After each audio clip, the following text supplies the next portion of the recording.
శక్తివంతుడైన దేవునికి స్తోత్రములు. ప్రభువు నామములో మీకు వందనములు. 2026 మే 16వ తారీఖు ఏర్పరచబడిన దైవవాక్యం యోహాను సువార్త 8:34. పాపము చేయు ప్రతి వాడును పాపమునకు దాసుడని మీతో నిశ్చయముగా చెప్పుచున్నాను. నిజమే. ఈ రోజున పాపము చేసే వ్యక్తి ఆ పాపానికి దాసుడై దేవునిలో అనగా ఆత్మీయ జీవితములో స్వతంత్రుడుగా జీవించలేని పరిస్థితులు మనము చూస్తూ ఉంటున్నాం. తాను దేనికి దాసుడైపోయాడో ఇక దాని చేతనే తాను పట్టబడి ఉంటున్నాడు. పాపం సాలెపురుగు వలె వలను అల్లుచూ ఉంటున్నది. సాలెపురుగు వలలో ఒక పురుగు చిక్కుకునినప్పుడు సాలెపురుగు తన 8 కాళ్లతో కౌగలించి పురుగును ఆకర్షించడం జరుగుతుంది. వాస్తవానికి అవి కౌగలించు హస్తములు కావు, బానిసగా చేయునటువంటి హస్తములు. సాలెపురుగు తన వలలో చిక్కుకొనిగన పురుగును సంపూర్ణంగా బంధించి వేస్తుంది. తప్పించుకోలేని స్థితిలో ఇరుకున పడిన పురుగు సాలెపురుగు చంపి దాని రక్తాన్ని పీల్చివేయడం జరుగుతుంది. సాతాను పలు రకముల రుచిని మనుషులకు చూపించుచూ ఉంటున్నాడు. లోకములో ఉన్నటువంటి పాపపు యొక్క బలహీనతలు ఎన్నో మనకు తెలిసిన విషయమే. ఈ రోజున సాతానుడు అటువంటి పాపపు యొక్క బలహీనతలు మానవ జీవితంలోనికి ప్రవేశపెట్టి అనేక మందిని ఈరోజు ఆత్మీయ జీవితములో భ్రష్టుల్ని చేయడం అనేది జరుగుతూ ఉంటున్నది. ప్రభువునందు ప్రియమైన వాళ్ళారా, తేనెను ఆశించి అందులో పడి చనిపోవచ్చున్న చీమ వలె, వెలుగును ఆశించి వేగముగా వచ్చి పడిపోవు ఊసిళ్ళ వలె మానవులు పాప బంధకములో చిక్కుకుని ఎంతోమంది మృతి చెందుచూ ఉంటున్నారు. ఈ రోజున దేవుని పక్షమున ఉండి దేవుని యొక్క బిడలగా కనపరుచుకునేటువంటి అనేక మంది జీవితాలు మనము చూడగలిగితే, పాపము ద్వారా ఆకర్షించబడి వాటి చేత బంధించబడి దానిలో నుంచి బయటపడలేక ఎంతమంది ఈ రోజున ఆత్మీయతలో పతనమైపోతుంటున్నారో అది మనము ఎరిగిన విషయమే.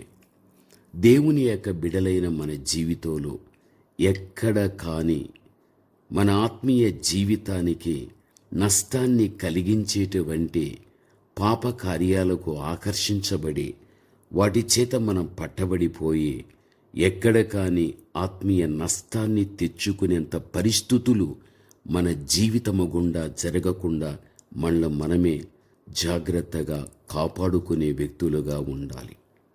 2 పేతురు 2:19 చూస్తే, ఒకడు దేని వలన జయింపబడును దానికి వాడు దాసుడగును అని మనకు చెప్పబడుతూ ఉన్నది.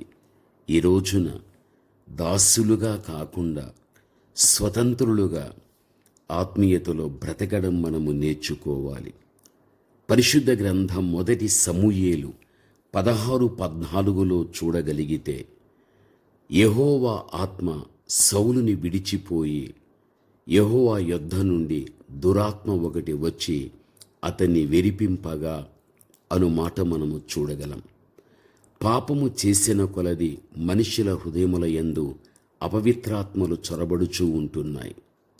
ఒక దినమున యేసు యెరూషలేమునకు వెళ్ళి దేవాలయములో ఎడ్లను, గొర్రెలను, పావురములను అమ్మువారును, రూకలు మార్చువారును కూర్చుండట చూచి త్రాళ్లతో కొరడాలు చేసి గొర్రెలను, ఎడ్లన్నిటినీ కూడా దేవాలయములో నుండి తూలివేసి రూకలు మార్చువారి రూకలు చల్లివేసి వారి బల్లలు పడదోసి పావురములు అమ్మువారితో, వీటినిక్కడ నుండి తీసుకుని పొండి నా తండ్రి ఇల్లు వ్యాపారపుటిల్లుగా చేయకూడని చెప్పి యోహాను సువార్త 2వ అధ్యాయం 13, 16 వచనాలలో ఉన్న మాటలు, ఎవరైతే దేవునికి చోటియక పాపమునకు చోటిచ్చుచున్నారో వారి హృదయమందు క్రమక్రమముగా అపవిత్రాత్మలు చోటు చేసుకొనుచూ ఉన్నాయి.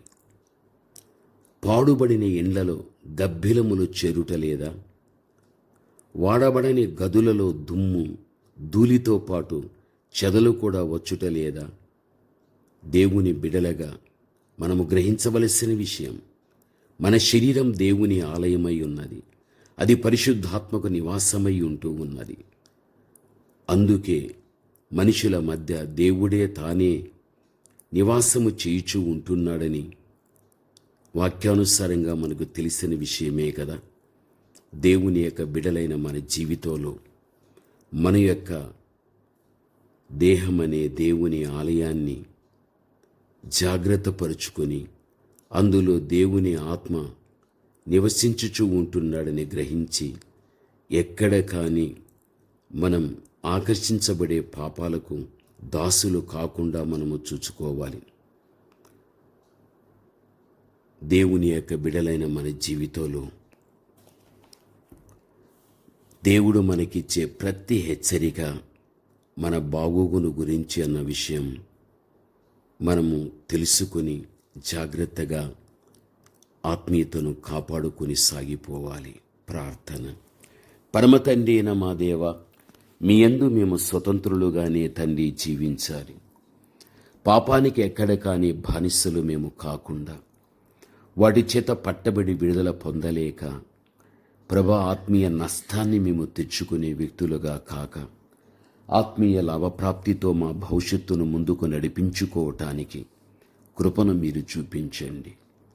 ఇహమందు పరమందు మీ దీవెనలు ఎల్లప్పుడూ కూడా తండ్రి మేము పొందుకోవటానికి కృప మీరు చూపమని యేసు నామములో ప్రార్థిస్తున్నాము తండ్రి.